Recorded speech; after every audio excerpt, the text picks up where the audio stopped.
It was a quiet Thursday morning in the sleepy suburb of Marlow Springs, Georgia. The kind of morning when the sun hadn't quite reached its strength, casting long shadows across sidewalks cracked by time. The air held a thin warmth, just enough to kiss the skin but not chase away the memory of night's chill. Birds chirped from the tall oaks lining the street, and the faint sound of a lawnmower hummed somewhere in the distance. Everything seemed ordinary, peaceful, familiar. Martha Williams walked slowly along the sidewalk, her soft-soled shoes brushing against the uneven pavement. She wore her usual deep purple floral dress, faded from years of careful washing, and a light gray cardigan that had seen more winters than many of the houses in the neighborhood. Her silver hair was braided neatly and pinned back, a habit she'd maintained since her 30s. In one hand, she held a plastic shopping bag with a few groceries, eggs, bread, a small jar of jam. The kind of things she only needed for herself these days. Her other hand grasped her house key, fingers trembling slightly from arthritis as she approached the gate of her home. The house stood like a memory at the edge of the block, a red brick, two-story colonial with faded white shutters and ivy crawling up one side. It wasn't fancy, not anymore. But it was solid, and it was hers. The porch swing still creaked when the wind caught it just right, and the mailbox still leaned a little from where her grandson had knocked it over with a bike years ago. She reached the iron gate, inserted the key, and began to jiggle it, her fingers fumbling with the old lock that never turned smoothly. That's when she heard it. A car door slammed hard behind her. Then another. Quick, heavy footsteps approached from the side street. She turned slightly, eyebrows knitting with confusion. Two white police officers, both in their mid-30s, both built thick in the chest and jaw, were rushing toward her, hands already on their belts, one shouting loudly, "Ma'am? Step away from the property." Martha blinked, unsure if she'd heard correctly. She looked around, briefly wondering if they were talking to someone else. The only other soul on the block was old Mr. Reynolds walking his dog 3 houses down, and even he had frozen in place at the sudden commotion. "I said step away from the house," the officer barked again, louder this time. His voice carried a sharpness that instantly froze Martha's insides. The other officer already had his hand hovering near his holster. I live here," she said, voice quiet but firm, trying to keep calm. "This is my home." The first officer snorted. "Really? You have ID on you, ma'am?" Martha opened her mouth to answer, to reach into her cardigan pocket, when the second officer stepped forward quickly and grabbed her wrist. "Don't reach," he barked, and before she could explain, he kicked her squarely in the chest. It wasn't a hard kick, his foot didn't leave the ground fully, but it was sudden and brutal enough to send her flying backward. Her thin frame crumpled onto the stone walkway. The back of her head struck the edge of the concrete step leading up to the porch. There was a sharp, dull crack. And then silence. A neighbor's wind chime jingled softly in the distance. Martha lay still for a moment, her hands outstretched, the groceries spilled beside her. A single egg cracked, yolk bleeding into the pavement. Her eyes fluttered open slowly, confusion blanketing her features. Her mouth opened slightly as if to ask a question, but the words didn't come. She looked up at the officers towering over her, bewildered, pain spreading behind her skull. "I didn't, this is my house," she whispered again. The first officer bent down to check her pulse while the other looked around, suddenly uncertain. Then a car engine screeched from up the road, and a black luxury SUV slammed to a halt just feet away. A tall black man in his mid-40s jumped out of the car, suit jacket flaring open, tie swinging. His face, tight with disbelief, froze the officers in place. "Mom," he shouted, rushing forward. "What the hell, what happened to my mother?" It took the cops a full beat to realize who the man was. Governor Thomas Williams of Georgia. His name had been in every major paper and news channel for the past 2 years. Youngest state governor elected in over 5 decades. Harvard Law. Decorated military service. Charismatic. Unyielding on issues of justice reform. He pushed past the officers, knelt down beside his mother, and lifted her head gently into his lap. Her eyes were still wide, lips trembling. "They thought I didn't belong," she whispered, tears pooling at the edges of her eyes. Thomas's jaw clenched. His knuckles went white. He looked up slowly at the officers, who had both taken a step back, their faces pale. "You assaulted my mother," he said, voice low, calm, too calm. She didn't identify herself," one of them stammered. "She's a 75-year-old woman unlocking the front gate of her home in broad daylight," he roared suddenly, his voice bouncing off the houses like thunder. "And you kicked her like a goddamn animal?" A crowd was forming now, neighbors stepping out from behind curtains, from doorways, some already filming with their phones. Someone called for an ambulance. Someone else whispered to another, "That's the governor's mom. That's Martha." And someone, No one knew who, maybe Mr. Reynolds or the teenager across the street pointed up to the corner of the house across the road, where a small black security camera blinked quietly from under the eaves. It had seen everything. The ambulance lights cast an eerie blue-red hue across the quiet street as paramedics worked swiftly around Martha. A blanket had been draped over her shoulders and a gauze pad pressed gently to the back of her head. She sat upright on the porch steps now, her hand wrapped firmly in her son's. The blood on the sidewalk had already dried in small dark patches, nearly camouflaged against the concrete. She winced occasionally, blinking as if still unsure how the morning had unraveled this way. Thomas crouched beside her, one hand holding hers, the other stroking her back in gentle circles. His voice was low, reassuring. "They're going to take you to get checked out, okay? You might have a concussion. We just need to be sure." Martha shook her head slightly. "I don't need no fuss," she mumbled. "I just want to go inside. Make tea. Sit down." Thomas's jaw clenched. "They hurt you, Mom?" She looked into his eyes, then toward the officers who now stood awkwardly near their squad car, radioing someone in hushed tones. "They didn't see me." "Not really." He felt something inside him crack, not just anger, not just pain, but a deep ache that felt rooted in generations. He stood up slowly, his voice still measured as he turned to the officers. "You're both going to be relieved of duty. Right now." One of them opened his mouth. "Sir, we followed protocol." You kicked a 75-year-old woman," Thomas snapped. "You kicked my mother." At that moment, a young black paramedic with cornrows and a calm, practiced demeanor stepped forward. "Governor," he said with a gentle nod. "We'll take good care of her. Just want to do a quick scan at the hospital. She's stable, but I recommend it." Thomas nodded. "I'll be riding with her." "Of course." As the gurney was lifted and rolled into the back of the ambulance, Martha held her son's gaze. "Don't make this ugly," she said softly, "even when it's ugly." Thomas tried to smile, but it barely reached his eyes. "You raised me right. But this won't be buried." The doors closed behind her, and the ambulance pulled away slowly down the block, its siren quiet. Thomas stood in the middle of the street for a long moment, then turned to the crowd of neighbors that had gathered.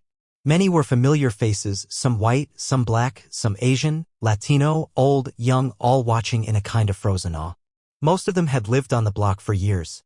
Many had waved to Martha from porches or sidewalks, accepted cookies at Christmas, helped carry her groceries. He looked at them, then pointed to the camera across the street. "That footage needs to be preserved," he said. "No one erases anything.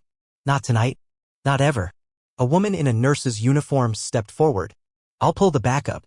My husband installed it. It's on the cloud. I'll get it to you." Thomas nodded. "Thank you." He looked back once more at the officers. "Do not move. Internal Affairs will meet you here." Then he got into his car and followed the ambulance into the dying light of afternoon. The hospital room was cold and clinical, but at least it was private. Martha sat upright in a reclined bed, dressed in a thin blue gown. Her cardigan lay folded neatly on the chair beside her. A bruise was forming along her collarbone, purple and angry, and there were stitches now hidden beneath her hairline. But her eyes were steady. Tired, yes, but unbroken. Thomas sat beside her, his jacket off, sleeves rolled up, tie loosened. He had been on the phone for hours, his chief of staff, the state attorney general, the media office, but now he was quiet. Present, watching his mother with a mixture of guilt and reverence. "Tell me what happened," he said softly. Martha leaned back, eyes on the ceiling. "I was unlocking the gate. Like I always do. Every Thursday after groceries. That lock always sticks, you know that." "I know." They came up yelling. "Fast. Real fast. Like I was robbing my own house." She chuckled bitterly. I told them. But their ears weren't listening. Just their fear?" Thomas swallowed hard. "You didn't deserve that." "I'm old, baby," she said. "But I'm not new to this. I've seen worse. Lived worse. But today? Today wasn't about me. It was about them. Their training. Their eyes. What they saw when they looked at me." He nodded slowly, pain flickering behind his eyes. "I'm sorry I wasn't there sooner." "You were," she said, reaching out to squeeze his hand. "You're always where I need you." He looked down, suddenly a child again in the presence of the woman who raised him with nothing but faith and grit. He remembered late nights studying by candlelight when the power was cut. The sound of her humming gospel while cooking cheap beans and rice. Her knuckles raw from cleaning other people's floors. She'd worked 2 jobs and still made time to read with him every night. And now she lay here, stitched up from a wound given in broad daylight by men in uniform. He stood up suddenly, unable to sit still. "The media's going to break this by morning. I can't stop it, and I won't. But once it goes public..." I know, she said calmly. They'll twist it. They'll try to make you look like a trespasser. Or mentally confused. Or worse. They've done it before, she said. To others. But I'm not afraid. I've got my name. And I've got you. Thomas exhaled sharply, then stepped to the window. Below, the city shimmered with streetlights. A world moving on, oblivious. But not for long. He turned back to her. There's something else you should know. What's that? The footage. It's already online. Martha blinked. How? Some kid, one of the neighbors, screen recorded the live security stream before I even left the house. Uploaded it to Twitter. It's gone viral. 500,000 views in 2 hours. Hashtag Justice for Martha is trending. Her mouth fell slightly open. They're calling you America's grandma, he said with a quiet smile. A symbol of everything that's still broken. She laughed once, then winced at the pain. That's ridiculous. No, he said. It's powerful. But it means this won't stay quiet. We're going to get phone calls. Threats. Interviews. Support. Protests. Everything. Martha grew quiet. Then we use it, right? Thomas looked at her with admiration and something deeper and reserved for warriors. I'm going to draft a statewide bill mandating body cams on all residential calls. Mandatory sensitivity training. Independent civilian review board. And it'll be named after you. She rolled her eyes. Don't you dare call it the Martha Act. I'll haunt you. He grinned. Too late. Just then a knock at the door interrupted them. A hospital staff member poked her head in. Governor, there's someone here to see you. Says he's with the Department of Justice. Thomas raised an eyebrow. Already? They said it's urgent. He stood up, adjusted his shirt. Tell them I'll be right there. As the door clicked shut behind him, Martha leaned back once more, staring at the ceiling tiles. For a moment, her eyes welled again, not from pain, not from fear, but from something harder to name. A lifetime of being unseen, now forced into a spotlight she never asked for. And somewhere inside, something whispered, maybe now they'll finally see. The hallway outside Martha's hospital room was eerily quiet despite the distant shuffle of nurses' shoes and the low murmur of voices echoing from the nurses' station. Thomas stood at the far end of the corridor, hands folded in front of him, his posture stiff as a tall man in a navy trench coat approached. The man moved with calm authority, no wasted steps, no hesitation. He was clean-shaven, mid-50s, black, with a face that had seen too much but showed very little. He wore a small Justice Department badge clipped to the inside of his blazer. Governor Williams, the man said, extending a hand. Agent Howard Green. Civil Rights Division, Washington, D.C. Thomas shook his hand firmly, though the tiredness in his eyes couldn't be masked. You came fast, Thomas said. Your staff sent the footage directly to our director before it even hit the nightly news. We were already monitoring your state due to other concerns. Your mother's case just put it over the line. Thomas nodded, jaw clenched. So what now?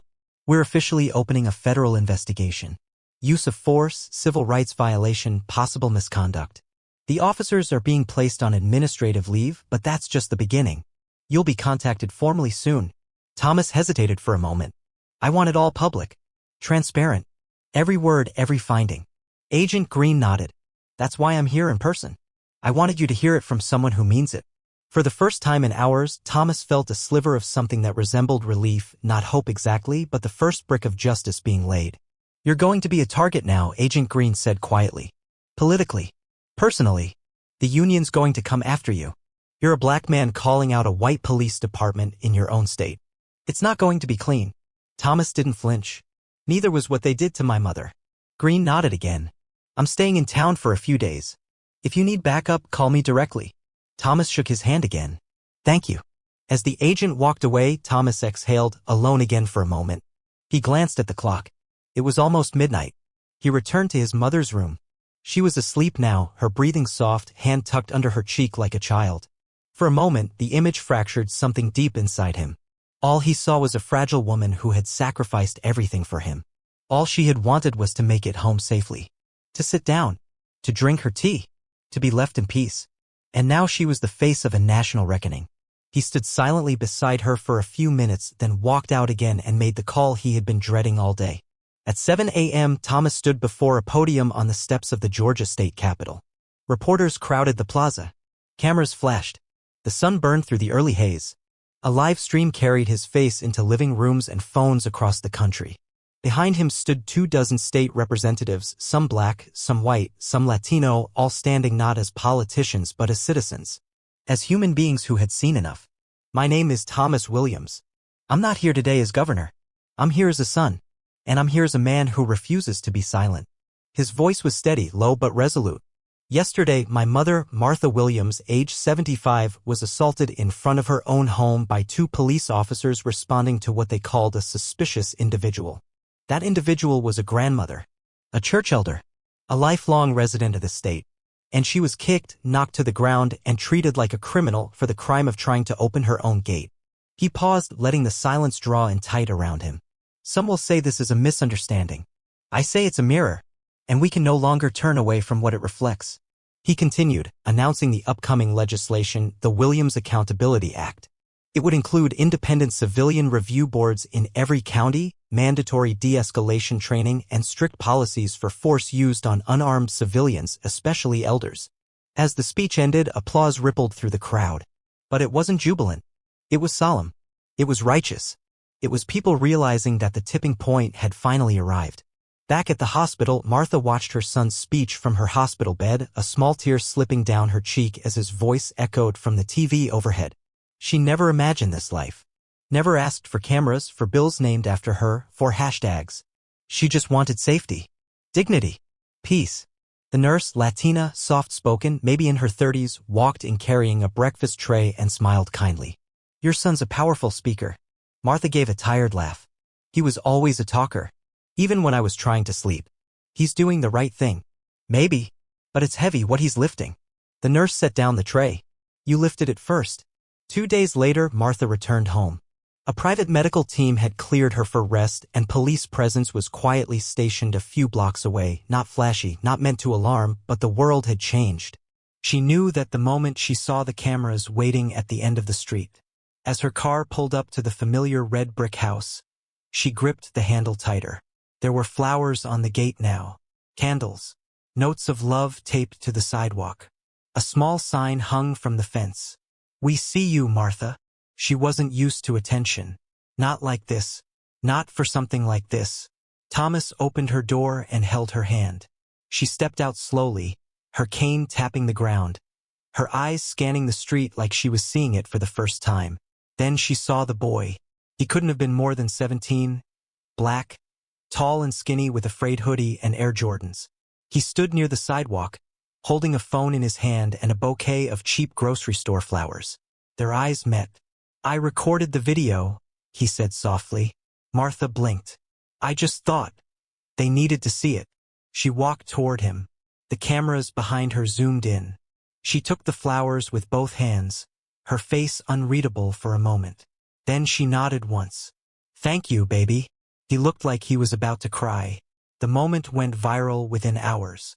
That night, alone again in her living room, Martha sat in the dim light of a lamp that had belonged to her own mother.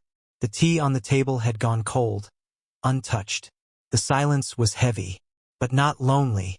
She looked down at a pile of letters on the coffee table, handwritten notes from strangers across the country, people who had seen themselves in her. Young mothers, Vietnam vets, social workers, retired teachers. Some white, some black. All angry, all grateful. One envelope had no return address.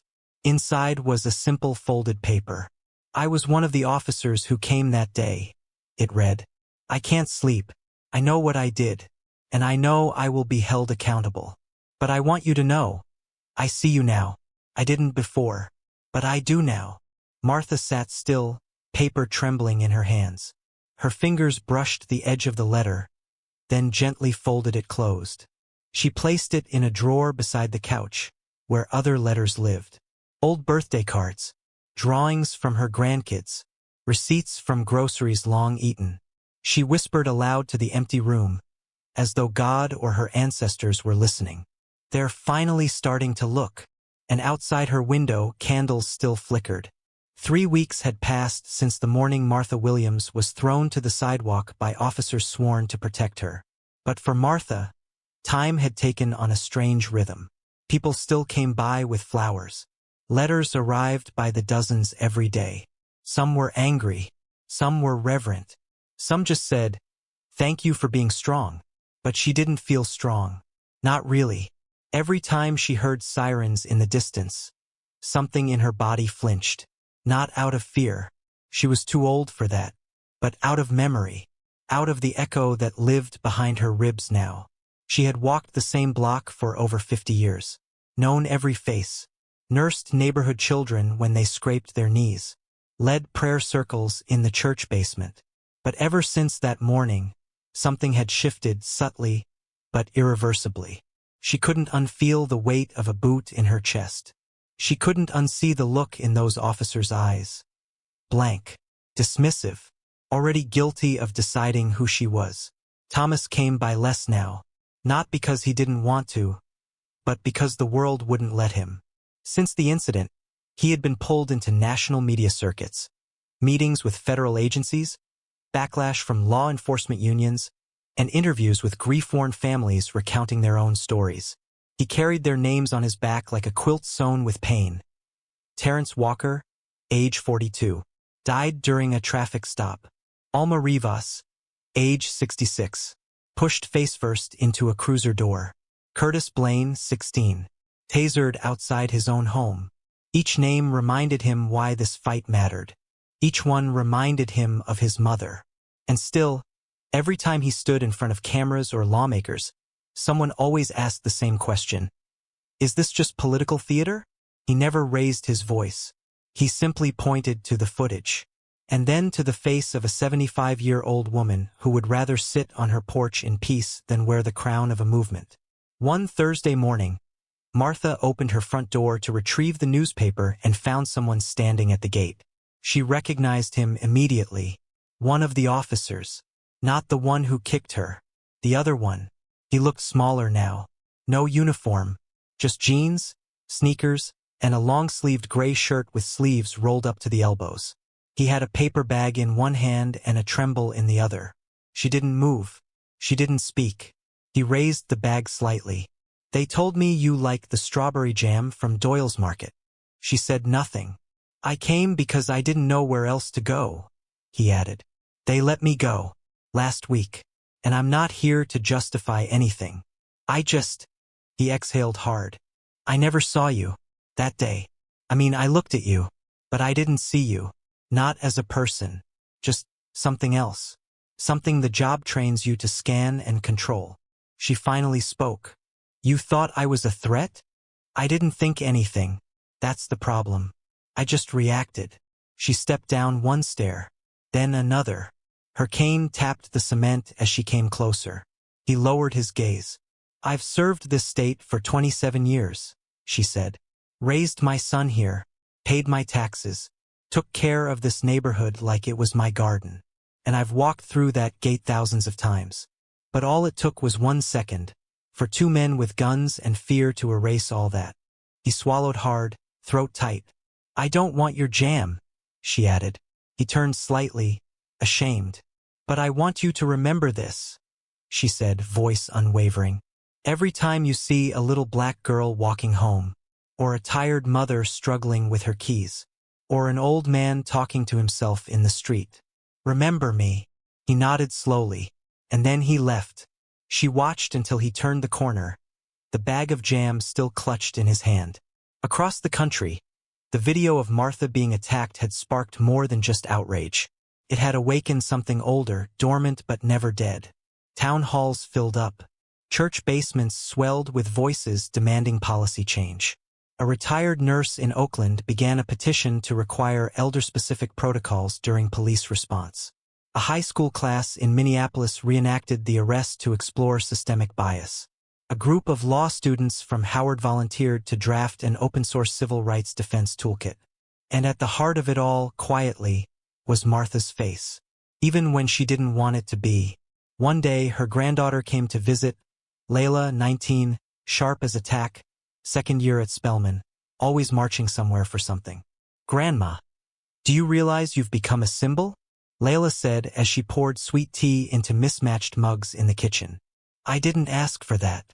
I know, but it's happening anyway. You know there's a mural of you now? On 48th and Marston. It's beautiful. You look like Harriet Tubman. Martha raised an eyebrow. Lord, help us. Layla laughed. It's inspiring, Grandma. Everyone's talking about accountability now. Even kids who never cared. Martha looked out the window. Symbols are lonely. Layla paused. What do you mean? They put your face on a wall. But they don't knock on your door to ask if you're okay. Layla grew quiet. Are you okay? Martha didn't answer. Later that evening, Thomas returned. This time, he didn't bring staff or guards or media shadows. Just himself. A man who needed to sit with his mother and not the movement. He found her in the backyard, tending to a garden that had no flowers, just dirt and stubby weeds. You gardening? She didn't turn. Just pulling up what don't belong. He sat beside her on a wooden stool, watching her fingers tug at stubborn roots. Layla told me about the mural, he said. She thinks I'm some kind of superhero now. Well, he smiled faintly. You've always been that to me. She stopped digging. I miss the quiet. He nodded. Me too. They sat in silence for a long while.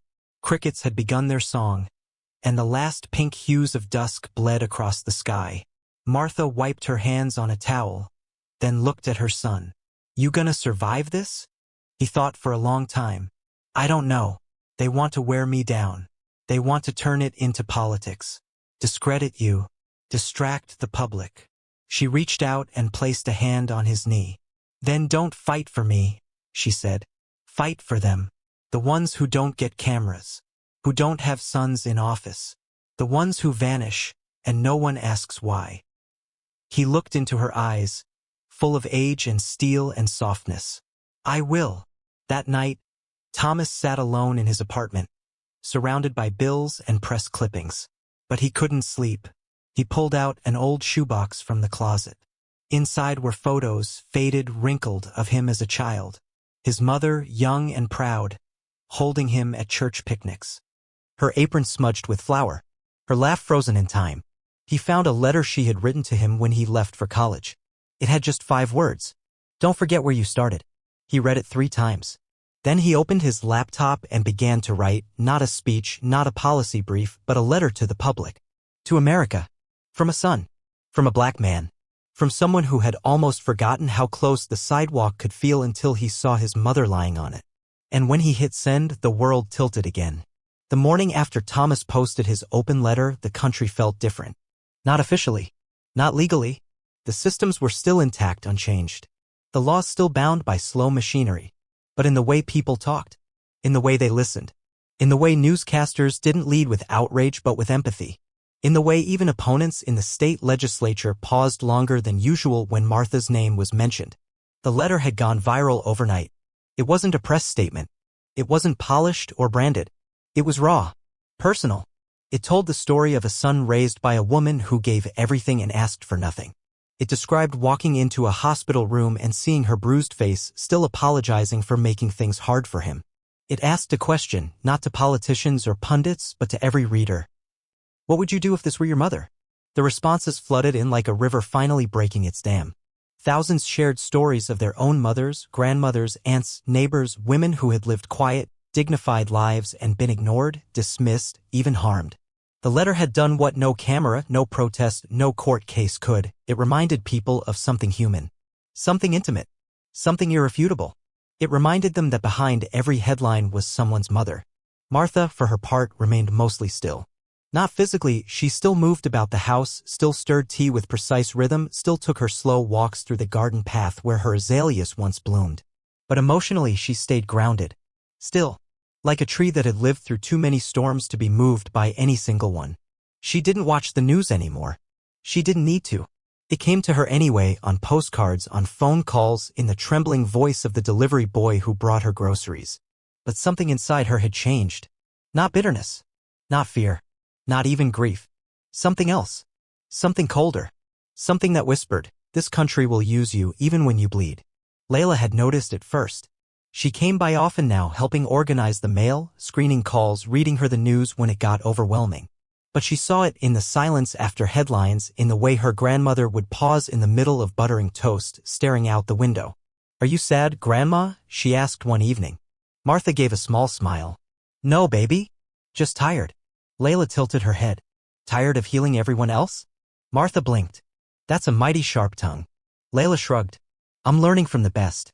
Across town, Thomas sat in his office as aides updated him on threats. Yes, threats? Since the letter went public, he had received an alarming spike in hate mail. Some typed, some handwritten. Some ridiculous. Some terrifyingly specific. His security detail had been doubled. His staff monitored all deliveries. Even his church had started screening their inbox. And yet, the support outnumbered the hate by 100 to 1. People wanted more. More reform. More transparency. More accountability. They were tired. And they saw in him a man whose wounds had a name and a face. But Thomas wasn't interested in martyrdom. He didn't want applause. He wanted laws changed. And he wanted it before the moment passed. So he pushed harder. Introduced 3 bills. Met with district police chiefs across the state. Negotiated compromises without losing the spine of the reforms. He made noise where there had once been silence. He made friends where there had once been walls. And enemies too. One night, after a particularly tense negotiation, Thomas returned home to find a small box on his doorstep. His guard had already inspected it, no explosives, no powder. Just a single photograph. It was a black and white image of Martha taken decades ago. She was at a protest in the 1960s. Holding a sign. Standing strong. Unapologetic. On the back, someone had scribbled. She already fought this battle. Now it's your turn. He stared at it for a long time. Then he framed it. And placed it on his desk. A week later, Martha received an invitation. Not from a TV show or advocacy group. Not from another documentary crew or college speaker panel. It was from the White House. A handwritten note. Mrs. Williams, your grace and courage have inspired this nation. We would be honored to have you speak at the National Justice Forum next month. Your presence alone would remind the world what strength looks like. Signed by the president. Martha folded the letter 3 times, placed it back in its envelope, and sat quietly in her armchair. The television was off. The curtains drawn. The room felt too big. She reached for the phone and dialed. Thomas picked up on the second ring. They want me to go to Washington, she said. He was silent for a beat. You should. I'm not a speaker, Thomas. You don't need to be. Just stand there. That's all. The whole country already hears you. She exhaled. I'll think about it. That weekend, something happened no one expected. The officer who had kicked her, Officer Nolan Bates, released a video. It wasn't through the department. It wasn't staged or filtered. It was him sitting in a plain room, face lined with visible regret. He admitted it all. He didn't deny what happened. He didn't excuse it. He didn't read from notes. I reacted out of fear, he said. And that fear was shaped by things I never questioned. By years of training that taught me to see threat before I saw humanity. I made a mistake. Not a small one. A violent one. A racist one. I did something that hurt a woman, a community, and a country. And I will spend the rest of my life trying to undo what I can. The video went viral within hours. And while many remained rightfully skeptical, while others condemned him for trying to salvage his name, something about the simplicity of his words struck a nerve. Even Thomas watched it in silence. He didn't forgive. But he listened. Later that night, he drove to Martha's house without telling anyone. She was already on the porch, tea in hand, as though waiting. He sat beside her. They didn't say a word. Until finally, Martha whispered, people don't change because they're shamed. They change because they're broken open. Thomas nodded. I think he might be open now. Thomas said, I still want him charged. Me too, she replied. Then they both laughed softly at the irony, the clarity, the weight of truth between them. At the Capitol the next Monday, the bill passed. Not by a landslide. But it passed. The Williams Accountability Act became state law. And in the gallery, Martha sat quietly in the back, wearing a simple gray dress and the same cardigan from that fateful morning. She didn't clap. She just watched. And when the chamber erupted into applause, she stood up, took her cane, and walked out into the light. It was early spring in Marlow Springs, and the azaleas in Martha's front yard had begun to bloom again. Their sudden color, so pink and full of life, seemed almost arrogant after everything that had happened. The neighborhood still carried scars, scratches on the pavement where candles had melted, chalk outlines of words like justice and enough still faintly visible after so many rains. But the rhythm of life had returned. Children rode their bikes past the red brick house again. Neighbors paused at the gate to wave instead of stare. Delivery boys no longer stuttered when handing over bags of groceries. And Martha Williams, though forever changed, still rose at dawn and boiled water for tea. She moved a little slower now. The headaches came and went. Sometimes when she closed her eyes, she could still feel the cement. The sting in her ribs. the sound of Thomas's voice cracking when he shouted her name. But mostly she felt peace, because she had lived long enough to watch something move. The country hadn't transformed overnight. There were still headlines, still funerals, still marches. But now, in the aftershock of her story, there were also things that hadn't existed before: new recruits in the police force taking bias training seriously, public defenders citing her case during motions, high schoolers writing essays titled "The Day America Listened to a Black Grandmother." And something else. Something she hadn't told Thomas yet. On the first warm Saturday of the season, Layla came over with a folder in her hand. She was glowing, excited in the way only a 19-year-old can be, eyes wide with fire, voice 2 octaves above normal. "Grandma, you have to see this," she said, dropping the folder onto the coffee table. Martha raised an eyebrow. "What am I looking at?" Layla opened it like it held treasure. Inside were 10 letters, each one handwritten, each from a different teenager across the country. New York, Atlanta, Des Moines, Portland. They were letters of thanks, stories, promises. Some had drawings. Others included photographs of classroom bulletin boards with Martha's face next to Dr. King's. One had a poem written in shaky cursive titled "You Woke Me Up." "They're calling you Miss Martha the Movement," Layla laughed. Martha shook her head. "No one asked my permission for that title." One girl said she's organizing a neighborhood watch in her housing project. Another boy's making a short film about elders and police accountability. "Grandma, you're not a symbol anymore. You're a legacy." Martha grew quiet. She looked down at the letters and gently ran her fingers over the names. "They're listening," she said softly. Layla nodded. "And they believe you." For a long moment, neither of them said anything. The only sound was the distant bark of a dog and the wind moving through the tree branches. Finally, Martha looked up. "I want to go to Washington." Layla blinked. "What?" "I want to give that speech. The one I was invited to." Layla lit up like sunrise. "You mean the National Justice Forum?" "Grandma, that's huge." Martha nodded. "I've thought about it long enough. I have words now."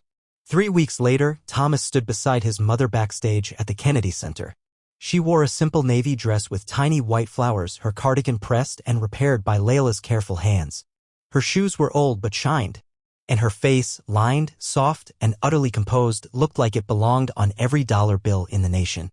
Thomas was nervous. "You sure you want to do this?" he asked. She glanced at him, lips tight with amusement. "You've talked on bigger stages." "Not this one," he admitted. "They're live streaming to 6 continents." "I'm not here for the continents," she said. "I'm here for the ones who still get followed in stores." Thomas nodded. And then they called her name.